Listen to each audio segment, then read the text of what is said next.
So, yan na nga guys. So, meron tayong chicken, meron tayong papaya, and syempre meron tayong gata ng niyog. So, alam niyo naman po guys kung ano yung ating lulutuin for today's video. Kaya naman, tara at samahan niyo po ako magluto and enjoy watching po. So, yan na nga guys.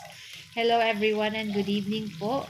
So, yan na nga. So, magpainit na tayo nitong ating kawali at maglagay na tayo ng konting cooking oil at maggisa na po tayo nitong ating bawang at nitong ating sibuyas. So, naglagay na rin tayo ng dahon ng laurel para mas mabango itong ating ginigisang bawang at sibuyas. At pag lumabas na yung bango, yung ating bawang sibuyas, laurel, pwede na po nating ilagay itong ating chicken. So, itong ating chicken ay lampas 1 kilo, isang buo yan guys, pero si malaki yung chicken. Ayan. So, timplahan na po natin. Iyan ang pamintang durog para may lasa na.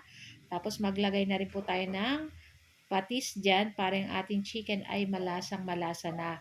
Kahit ginigisa pa lang natin para manuot na yung sarap nitong ating mga sangkap dyan. So, halu-haluin lang po natin iyan. And then, tatakpan po natin iyan dahil yan po ay magtutubig pa. So, after ilang minuto, so ay nakita nyo guys, nagtubig na.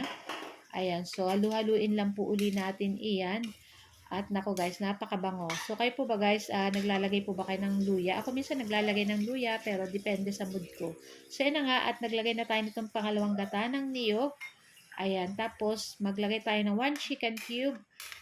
At maglalagay din po tayo ng 1 teaspoon na sugar pero optional lang yan. Kung ayaw nyo lagyan, okay lang naman po. Para sa akin, pang balance lang po yan sa lasa ng ating mga niluluto. Ayan. Tapos, ayan, maglagay na tayo ng suka para mas masarap at yummy itong ating ginataang manok. So, ang chicken po, syempre, madali lang naman po yung maluto. Kaya naman, pwede na po nating ilagay dyan yung ating papaya. So, gumamit po tayo ng dalawang papaya na medyo medium size lang yung laki niya. Tapos, in-slice ko lang ng katulad po ng ganyan.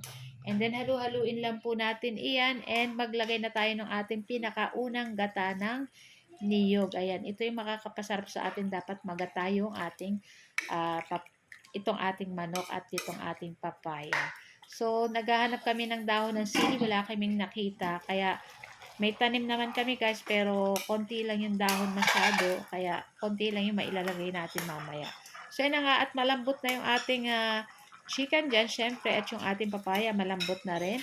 So, ilagay na po natin dyan yung ating siling pangsigang at yung ating nakuhang dahon ng sili na konti lang. Pero okay lang yan guys. At dumagdag pa rin naman yan ng bango dito sa ating niluluto. So, syempre, titikman-tikman nyo na rin guys kung okay na yung lasa. Para sa akin, okay na okay yung lasa.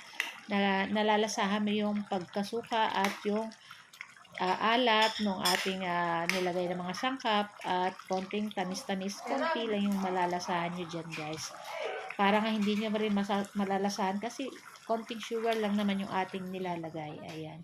So, na nga, at luto na itong ating napakasarap na ginataang manok with papaya. Kaya naman, ay for the go na, kain na na.